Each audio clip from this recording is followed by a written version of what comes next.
ప్రేక్షకులందరికీ నమస్కారం అండి. ఈరోజు మరొక సరికొత్త టాపిక్తో మీ ముందుకు రావడం జరిగింది. సో చాలా మందికి ఇల్లు కట్టిన తర్వాత ఎంతో మంది ఎన్నో సమస్యలకు గురవుతున్నారు. సో ఇక చూడండి, మీ ఇంటి వాస్తు బాలేదా, ఈ వీడియో మీకోసమే అనే ఒక టైటిల్తో నేను ఇక్కడ కొన్ని పాయింట్స్ మీకు చెప్తాను. ఎవరైతే సార్ మేము ఇల్లు కట్టిన తర్వాత చాలా ప్రాబ్లమ్స్లో ఉన్నాము, సార్ మేము ఇల్లు కట్టిన తర్వాత అసలు నిజంగా ఒక రేంజ్లో ఉండే వాళ్ళం మొత్తం దిగజారిపోయాము, ఆర్థికంగా మాకు బాలేదు, నెక్స్ట్ ఆరోగ్యపరంగా బాలేదు.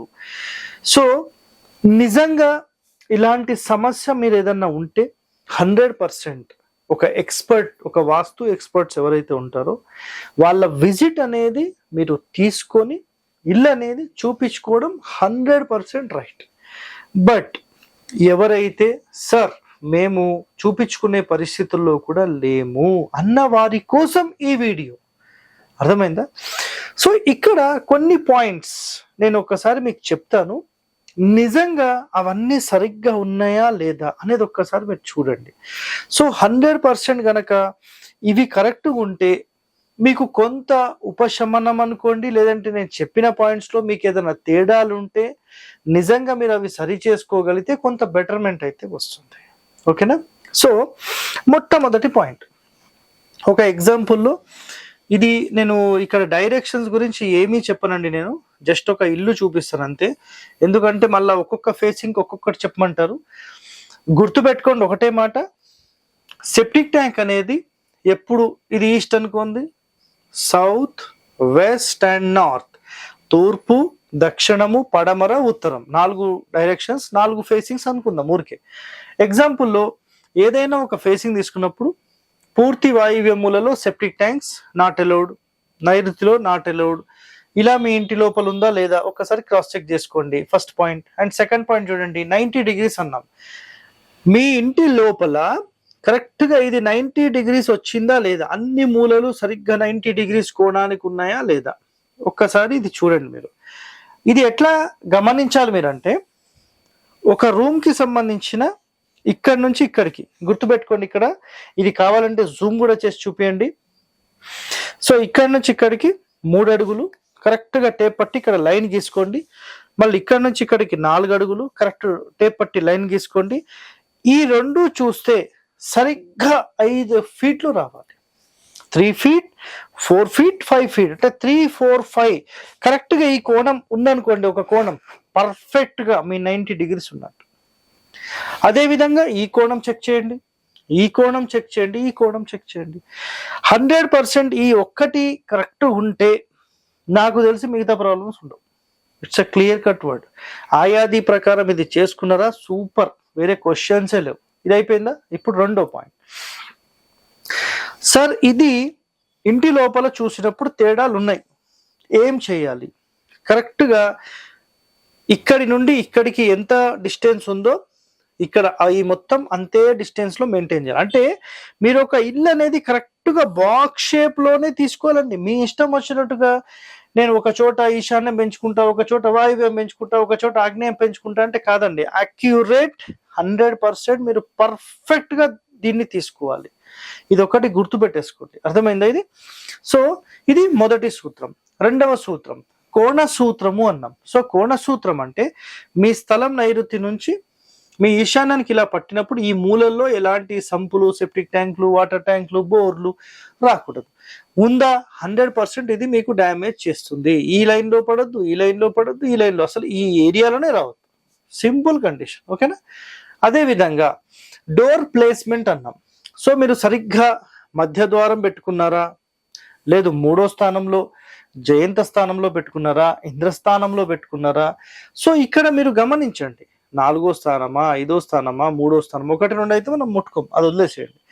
సో సరైన ప్లేస్లో మీ ద్వారం ఉండడం అనేది చాలా చాలా ముఖ్యమైనది. ఇది ఒకటోది. రెండవది, ఈ ద్వారం ఎక్కడ పెడతారో మళ్ళీ దాని ఆపోజిట్లో ఇంకొక ద్వారం పెట్టడం కానీ, కిటికీ పెట్టడం కానీ, ఇది పర్ఫెక్ట్గా మీరు చేయాల్సిందే, వేరే క్వశ్చన్సే లేవు. అర్థమైందా పాయింట్? రైట్. ఇప్పుడు రెండో పాయింట్ అయిపోయింది కదా, మూడో పాయింట్. మూడో పాయింట్ అయిపోయింది. యోని సూత్ర. సో ఇప్పుడే చెప్పాను కదా, ఈ డోర్ నుంచి డోర్ వరకు ఎండ్ క్లియర్ ఉండాలి. సార్ దక్షిణం అయితే సేమ్, పడమర అయితే సేమ్, ఏ ఫేసింగ్ అయినా ఒకటే, కోణ సూత్రం ఏ ఫేసింగ్ అయినా ఒకటే, no problem. Next door count గుర్తుపెట్టుకోండి.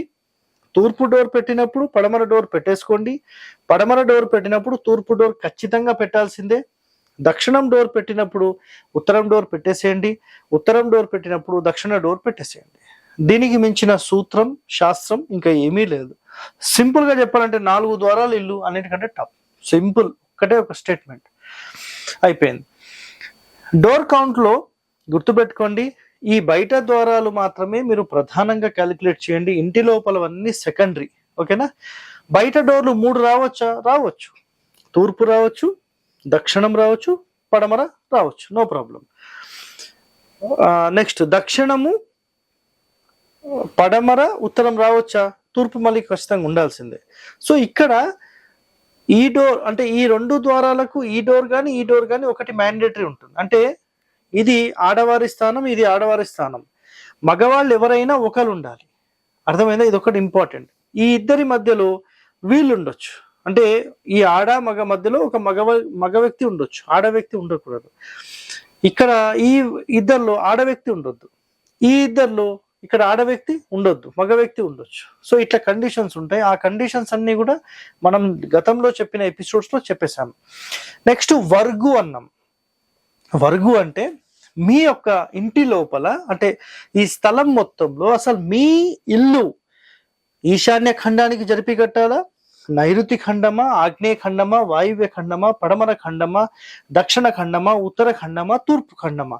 ఇదేదో ఖండాలు కొత్తగా చెప్తున్నారు సార్, ఏందో మాకు అర్థం కాలేదు. హరివాస్తు ఖండం అని చెప్పి మీరు వీడియో ఉంది చూడండి, మీకు క్లారిటీ వస్తుంది. Next sump.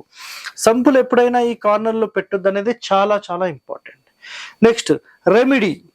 సార్ మేము ఇలాంటివి ఏమీ చెయ్యము, సో మాకు సింపుల్గా ఏదైనా రెమెడీ ఉందా? ఒకటే ఒక వీడియోలో మాకు దానికి సంబంధించిన పూర్తి సమాచారం చెప్పేసేయండి. సో ఇక్కడ గుర్తుపెట్టుకోండి, ఈ రెమెడీ అనేది చాలా మంది బెనిఫిట్ పొంది ఉన్నారు. అదేంటంటే ఇక్కడ చూడండి, ఒక ఇల్లు అండి, ఒక ఇల్లు మీరు కట్టేటప్పుడు చాలా మంది పదము అంటారు. పదము, ఆయాది గణితము, ఆయము, సో డిఫరెంట్ పేర్లతో ఉంటాయి. ఆయాది అంటారు, ఆయా అంటారు. మీకు కర్ణాటకలో ఒక భాష, దాని తర్వాత తమిళనాడులో ఒక భాష, మహారాష్ట్రలో ఒకటి, దాని తర్వాత ఆంధ్రప్రదేశ్లోనే ఎన్నో ఏరియాస్లో ఎన్నో మాట్లాడతారు. సో పథకం అంటారు, పదం అంటారు, సో డిఫరెంట్ పేర్లు. సో ఇదేంటంటే పొడవెంత వెడల్పెంత అనేది ఇక్కడ చెప్పబడింది. ఆయాది అంటే ఆయా ఆది, వెడల్పెంత పొడవెంత, పొడవు వెడల్పు ఎంత, సింపుల్ ఆయాది అంటే. మీ ఇల్లు గనక ఒక ప్రాపర్ సిస్టమాటిక్ వేలో మీరు బిల్డింగ్ నిర్మాణం చెయ్యకపోయి ఉంటే, క్లియరా? చెయ్యకపోయి ఉంటే మీరేం చేయండి అంటే, ఒక బిందె రెమెడీ ఉంటుందండి. ఓకేనా? ఒక బిందె రెమెడీ ఉంటుంది. ఈ బిందె రెమెడీలో దీని యొక్క చుట్టుకొలతకు మేము ఒక మెజర్మెంట్ చేస్తాం. సో సార్ ఆ బిందె ఎలా ఉంటుంది అని చాలా మంది అడుగుతారు కదా. ఇక్కడ నేను లైవ్ గా ఆల్రెడీ నేను తాగే వాటర్ ఏవి, సో నేను డైలీ తాగేవే. ఇక్కడ చూడండి, ఇది ఒక బిందె. సో వీటికి సంబంధించిన సర్కంఫరెన్స్ ఇక్కడ చూస్తున్నారు కదా, ఇది వీటికి సంబంధించిన సర్కంఫరెన్స్. సో ఈ సర్కంఫరెన్స్ ఏదైతే ఉంటుందో వీటికి సంబంధించిన కొలత తీసుకొని మీ యొక్క జన్మ నక్షత్రాలకు అలైన్ చేస్తూ మనం ఏం చేస్తామంటే ఈ టోటల్ చుట్టుకొలతను సరిగ్గా మీ నక్షత్రాలకు మ్యాచ్ చేసి పెడతాం. దీనిని మీరు ఒక చెక్క మీద పెట్టడం. ఫైనాన్షియల్ గా డెవలప్మెంట్ లేదు అంటే ఉత్తర మధ్యస్థానంలో దీన్ని పెట్టి 24 గంటలు ఈ వాటర్ ఇందులో పోసిన తర్వాత 24 గంటలు గడిచిన తర్వాత ఈ వాటర్ తాగడం మొదలు పెట్టాలి. అర్థమైందా మీకు? అదే విధంగా ఒకవేళ మీకు అన్నింటిలో డెవలప్మెంట్, దాని తర్వాత ఫైనాన్స్ కానీ లేదంటే పేరు ప్రఖ్యాతల్లో కానీ సమాజంలో కానీ ఇవన్నీ కావాలనుకుంటే తూర్పు సెంటర్లో మీరు 100% ఇది పెట్టుకోవచ్చు. నెక్స్ట్ 3వ ప్లేస్ ఈశాన్యం. సో అన్ని రకాలుగా మనకు ఈశాన్యము, తూర్పు, ఉత్తరం ఈ 3 స్థానాల్లో 100% ఇది గనక మీరు ప్లేస్మెంట్ చేసి ఇందులో వాటర్ పోసి 24 గంటల తర్వాత మీరు ఈ వాటర్ తాగితే గనక 100% మీకు చాలా వరకు ఒక మంచి రిజల్ట్, మంచి రిలీఫ్ అనేది 100% వస్తుంది. సార్ వీటికి సంబంధించిన ప్రూఫ్స్ ఏమైనా ఉన్నాయా? గతంలో చాలా మందికి మనం ఇచ్చాము. వాళ్ళ రిజల్ట్ అనేది కూడా మనం ఆల్రెడీ ఎంతో మందికి అంటే వీడియోలు తీసి యూట్యూబ్లో కూడా పెట్టేశాం. ఇంకా దానికి మించి ఇంకేం చేయాలండి? ఆలోచన చేయండి. ఓకేనా? సో సార్ మరి ఇది ఎట్లా మేము కాంటాక్ట్ చేయాలంటే, మీ జన్మ నక్షత్రాలు గనక మాకు పంపిస్తే మేము లెక్క చేసిస్తాం. క్యాలిక్యులేట్ చేసిన తర్వాత మీరు క్యాలిక్యులేషన్ తీసుకున్న తర్వాత మీరు సత్యనారాయణ గారు అని చెప్పి మనకి ఎక్కడ ఉంటారంటే సింపుల్గా హజ్జారంలో ఉంటారు. సో ఆయనను సంప్రదించి మీరు ఈ బిందె చేపించుకోవచ్చు. బిందె కాస్ట్ ఎంత ఉంటుంది అంటే 2000 నుంచి 2200, 300, అది వెయిట్ ని బట్టి ఉంటుంది. చాలా మంది హరివాస్తు వాళ్ళు బిందెలు అమ్ముకుంటున్నారు అని చెప్తున్నారు. మరి బిందె మేము ఎప్పుడు అమ్మామో, ఎక్కడ అమ్మామో మాకు చూపిస్తే మాకు సంతోషం. సో నేను కూడా ఆయన దగ్గరనే కొనుక్కున్నా. మరి నేను ఎందుకు అమ్ముతున్నా నాకైతే అర్థం కాదు. ఆయాది గణితం మన ఇంటికి చేసుకోలేని సందర్భంలో, మార్పులు చేసుకోలేని సందర్భంలో 100% మీరు ఇది పాటించవచ్చు. ఇందులోనే ఇంకొక పాయింట్ చెప్తున్నాను. ఎవరైతే సార్ మేము రెంట్ హౌస్ లో ఉంటున్నాం, మాకు చాలా ఇబ్బందులు ఉన్నాయి అన్న వాళ్ళు కూడా 100% ఈ బిందెలోని వాటర్ తాగొచ్చు. అది ఆ ఇంటికా ఈ ఇంటికా సంబంధం ఉండదండి. ఇక్కడ మీరు ఏదైతే క్యూబికల్ మెజర్మెంట్స్ లో ఉండి దాని ఇంపాక్ట్ మీ మీదకు ఉంటుందో దాని ఇంపాక్ట్ తగ్గించడానికి ఇది పనిచేస్తుంది. సో ఆరోగ్యపరంగా, ఫైనాన్షియల్ పరంగా ఎన్నో రకాలుగా మీకు ఎంతో కొంత ఉపశమనం, ఒక రెమెడీ లాగా మాత్రమే పనిచేస్తుంది. ఇది తీసుకోగానే నేను కోటీశ్వరుని అవుతానా? అట్లా ఉండదండి. నేను దీంట్లో వాటర్ తాగుతున్నా, నాకు చాలా వరకు హెల్త్ రికవరీస్ అయినాయి. అర్థమైందా? సో నేనేదైతే చాలా హెవీ ట్రావెలింగ్ చేస్తుంటాను, ఎప్పుడు మెంటల్ టెన్షన్ ఉంటుంది, అదంతా రిలీఫ్లో ఉన్నాను. నిజంగా చాలా రిలీఫ్లో ఉన్నాను. అదేవిధంగా ఫైనాన్షియల్ అంటారా, ఇక మీరు అందరికీ తెలిసిందే. ఓకేనా? సో ఇలాంటి వాస్తు రెమెడీస్ కానీ ఇలాంటి ఎంతో ఇన్ఫర్మేషన్ మీరు తెలుసుకోవాలంటే stay tune to our channel.